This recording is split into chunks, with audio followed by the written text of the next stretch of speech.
नमस्कार सर्वांना, Shri Swami Samarth. Welcome to my mini vlog. तर आज आम्ही चाललो होतो नाशिकच्या एकमुखी दत्त मंदिरात. घरापासून निघालो आणि हे सगळं अचानक ठरलं. गावात जायचं म्हटलं तर रिक्षानेच जावं, कारण प्रचंड ट्रॅफिक लागते आणि 26 जानेवारीची सगळी तयारी चालू होती आणि सगळं वातावरण छान होतं.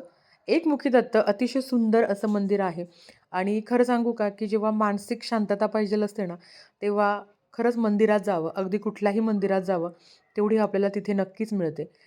तर गंगेवरनं गेलो. आरती झाली होती आणि अगदी जवळच आहे. मंदिरात गेल्यावरचं वातावरण खूप छान होतं आणि बऱ्याच दिवसापासून चालू होतं, की मंदिरात जायचं आणि शेवटी तो योग आला. गेल्यावर खूप जास्त प्रसन्न वाटलं.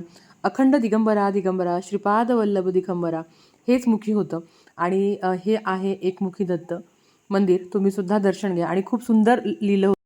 प्रार्थनेची एक वेळ असावी, ती नित्य नियमाने सांभाळावी. ही वेळ साधता आली की प्रार्थनाच आपल्याला सांभाळते. खूप सुंदर लिहिलं होतं. याचा अर्थही तेवढाच सुंदर होता. तर ह्या पद्धतीने आमचं दर्शन झालं आणि महाराज सदैव पाठीशी असता. फोटोत तुम्हाला दिसत आहे. इकडे दत्त महाराज, इकडे स्वामी महाराज. नंतर आरोही आम्ही सगळ्यांनी प्रार्थना केली. खूप छान वाटलं, प्रसन्न वाटलं आणि मेन म्हणजे नवरा दत्तभक्त झाला याचा आनंद आहे मला. तर हे छोटंसं असं मंदिर होतं. तुम्हाला जर नाशिकमध्ये तुम्ही असाल तर तुम्हाला माहिती आहे.